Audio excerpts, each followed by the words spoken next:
எல்லோருக்கும் வணக்கம். நம்ம இப்போ இருக்கிறது பார்த்தீங்கன்னா ஜலந்தார். ஸோ ஜலந்தார்லேருந்து நம்ம டெல்லி போகணும். அப்போ ஜலந்தார் ரயில்வே ஸ்டேஷனில் நாங்கள் உட்காந்துட்டு எந்த ட்ரெயின் டெல்லிக்கு போகுதுன்னு கேட்டுட்டு இருக்கிறோம். அப்போ ஒருத்தர் வந்து சொல்கிறாப்புல இந்த ட்ரெயின் தான் டெல்லிக்கு போகுது அப்படின்னு.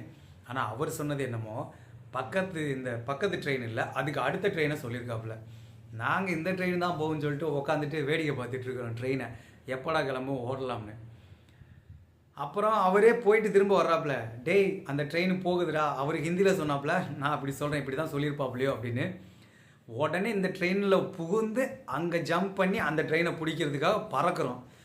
நடுவில் வடிவேல் முட்டுவான் பாருங்க, முட்டும்போது நடுவில் இருக்கிற கம்பியை மறந்துட்டான்ற மாதிரி அந்த தண்ணி ஃபில் பண்ணுவாங்க பார்த்தீங்களா ட்ரெயினுக்கு, அந்த கம்பியை மறந்து ஜம்ப் பண்ணுறோம். அடி டம்முன்னு அடித்து கீழே விழுந்தாச்சு. கீழே விழுந்து ஓடின ட்ரெயினை நாங்கள் 2 பேரும் ஓடி போய் பிடிச்சி ஏறிட்டோம்.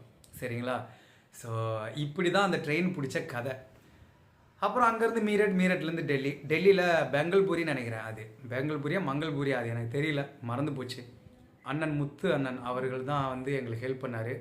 அங்கே நாங்கள் ஒரு 2 நாள் இருந்தோம். ஸோ எனக்கு இந்த ட்ரீட்மெண்ட்லாம் எடுத்துகிட்டு அப்புறம் என் ஃப்ரெண்டு பிரபு தான் வந்து 1000 போட்டு விட்டான் அவங்களுக்கு. அங்கேருந்து நாங்கள் சென்னை வரையும் 500 நினைக்கிறேன், 500 எவ்வளோ தெரியல, டிக்கெட்டு புக் பண்ணி நாங்கள் வந்துட்டோம். சென்னையிலேருந்து திண்டுக்கல் போகும்போது திருச்சியில் மாட்டியாச்சு. ஏன்னா நாங்கள் சென்னையிலேருந்து எங்களுக்கு பைசா இல்லையே, திருச்சியில் மாட்டியாச்சு. எல்லாத்தையும் நாங்கள் கதையாக சொன்னல. அங்கேருந்து ஒரு 200 வாங்கிட்டு நாங்கள் என்ன பண்ணிட்டோம், திண்டுக்கலுக்கு போயிட்டோம். திண்டுக்கல்லில் போயிட்டு எங்கே தங்கினோம்னா எனக்கு ஞாபகமே இல்லை. ஏன்னா எங்களுக்கு தான் சொந்தம் இல்லை, வீடு இல்லை, யாராச்சும் ஹெல்ப் பண்ணுறதுக்கு ஆள் இல்லை. அதனால் எங்களுக்கு எங்கே தங்கினது இல்லை. என் ஃப்ரெண்டு வீட்டில் பிரபு வீட்டில் தங்கினான்னு தான் நினைக்கிறேன்.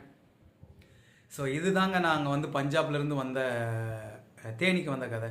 வந்த உடனே அந்த யார் எங்களை அனுப்பிச்சி விட்டானோ ஏதாச்சும் பண்ணணும்னு நினச்சோம்.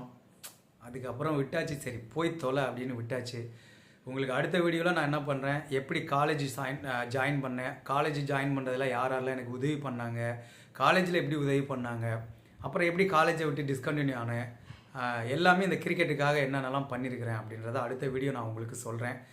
ப்ளீஸ் இந்த வீடியோவை பார்த்துக்கிட்டு இருக்கிற நீங்கள் கமெண்ட் பண்ணுங்கள், லைக் பண்ணுங்கள், ஷேர் பண்ணுங்கள்.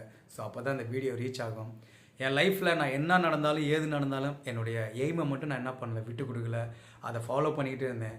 இன்னும் உங்களுக்கு நிறையா ஸ்டோரி வந்து நான் சொல்ல வேண்டியது இருக்குது என்னுடைய கேரக்டர்லேயும். ஸோ கண்டிப்பாக வீடியோ பாருங்கள், பார்த்து நீங்கள் என்ன பண்ணுங்கள், சப்போர்ட் பண்ணுங்கள். தேங்க்யூ.